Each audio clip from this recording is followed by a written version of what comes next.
Welcome back to the Dragon Den, all my loyal Dragonites. I'm King of Dragons 5000, and today we have another action figure review. Today we'll be taking a look at the Furay Planet Crocker Wilderness Hunter. But before we start today's video, I would like to take a look at today's sponsor. Today's video is sponsored by the good folks of the Jewel Gallery of El Paso. With Mother's Day just around the corner, why not pick up your mom a gift that's just as unique as she is? Jewel Gallery has beautiful lacquer-dipped 24-karat gold roses which will last a lifetime just like a mother's love. If you're in the market for rings, pendants, earrings, and necklace, check out the Jewel Gallery where it's all about the ring. Crocker here is a monstrous figure, but before we have a look at his awesome details, let's run through his awesome accessories. Crocker comes with 3 different neck pieces that have him looking in various directions, as well as several sets of hands for holding various weapons and expressive posing. Finally, he does come with a vest, a hat, some shackles, some storage for his weapons, a shotgun, and a knife. Quite a few accessories to have various characters for this figure, so with all his accessories out of the way, let's run through his details. Crocker is a massive bipedal crocodile which looks amazing in hand. The sculpt work on him is top notch and the paintwork is just beautiful. Taking a look at his head, they did a fantastic job sculpting his crocodile head. Beady yellow eyes pierce through his impressive scowl and he looks very vicious. Just like an actual crocodile, his teeth are sticking out from his jaw and he looks very fierce. His jaws do open up, revealing a nice pink inside of his mouth, and that is painted very nicely. The top of Crocker's head is done in this really nice dark green and the underside is done in a nice beige yellow. Taking a look at Crocker's body, they did a fantastic job sculpting all the nice details and wrinkles on his torso. The underbelly of Crocker is done very nicely. I love the sculpt work that went into it. Besides the sculpt work that looks very impressive, the paint job on him is also top notch. A brown wash goes inside all the little scales and it brings out that beautiful detail. Not to be outdone by the soft underbelly, the back of Crocker looks just as impressive. Adorning his back are very nicely sculpted osteoderms, and not to be outdone with the paint department, these are also painted very nicely. A nice jungle green makes up the bulk of it, and then we do have the osteoderms painted in a very nice dark green.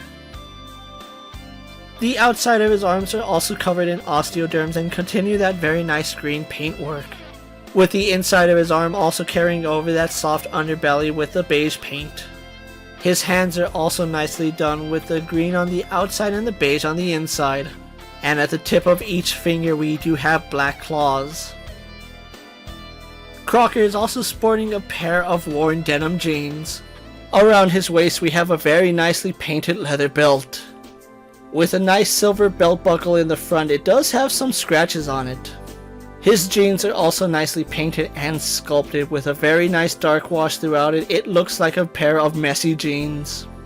And being a massive bipedal crocodile, his tail is ripping through the back of his jeans as well.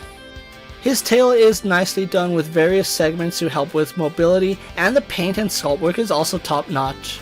His tail carries over that really nice sculpt work, with the osteoderm still looking very nicely going all the way to the tip of his tail. And as you would expect, the underside of his tail is also painted in that nice beige color. As for his jeans, they are torn at the knees, exposing his crocodile legs. Once again, we get really nice sculpt work in his ankles with the scales and osteoderms looking very nice. Finally, we get 2 massive feet that support the weight of Crocker. And just like with his hands, at the end of his toes is a set of really sharp claws. It's clear that a lot of care went into the sculpt and paintwork for Crocker here, so with that out of the way, let's get him compared to our usual suspects. Here we have Crocker posed next to a Marvel Legends Cyclops and a DC Multiverse Superman, Mattel's WWE Elite Series and Mezco's 1/12 Collective Popeye the Sailor Man, the Lightning Collection White Ranger, and the Star Wars Black Series Mandalorian. So Crocker is, no pun intended, a beast of a figure. So with his comparisons out of the way, let's take a look at Crocker's articulation. Crocker does have a hinge in his jaw, a ball joint that rotates his head and makes him look up or down, Arms go out to the side and do a full 360. Bicep swivel, hinge in the elbow and swivel at his elbow. Double ball joint in his wrist. Ball joint in his upper torso and a swivel in his waist. Legs go forward, back and slightly out to the side. Hinge and swivel at his knee. Hinge in his foot and forward facing pin for rocker ankle. And finally several ball joints in his multi-segmented tail. Not the most agile figure in your collection, but for a beefy crocodile monster, I think he gets the job done. So with everything said and done, let's get him posed for my final thoughts. The Furay Planet Crocker Wilderness Hunter is of an impressive figure from a sculpting and paint standpoint. It's really obvious that a lot of love and care went into the sculpt work for this figure. He looks just like a giant monstrous crocodile would look. I love the cheeky throw-in of several accessories that can turn Crocker into either Leatherhead or Killer Croc. But as a standalone figure, Crocker here is still a very impressive figure to look at. He's not the most articulated character in your collection, but at the same time the sculpt and detailing on him is very impressive. Now one issue that I have to talk about, messing with my figure, I did realize that there's a lot of paint rub on this figure. Most notable on the inside of his arms, there is a lot of paint rub from moving his shoulders up and down. It doesn't help that the shoulders are very tight and it does look like the plastic is rubbing against itself. So be very careful when moving the joints on your Crocker, for some of the joints might actually rub paint off. But once you get Crocker in a pose you're happy with, you really don't have to worry about all this paint rubbing issue.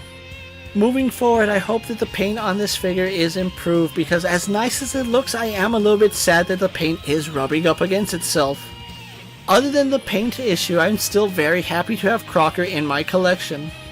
If you're looking for the Furay Planet Crocker Wilderness Hunter, he's still available on sites like Big Bad Toy Store. He's not a cheap figure. This guy is gonna set you back $90. But for a massive crocodile monster that does double time as Leatherhead and Killer Croc, I think this figure is worth the $90. Before we wrap up this video, I would like to thank the Jewel Gallery for once again sponsoring this video. So with that being said, my loyal Dragonites, don't forget to like this video, leave a comment, and subscribe to my channel. Don't forget to check out my Instagram account for new and exciting action figure photos, videos, and other goodies, and ring that bell so you never miss another video. And until next time, coming from the Dragon Den, my loyal Dragonites, I'm King of Dragons 5000. Be safe, take care, and I'll see you next time.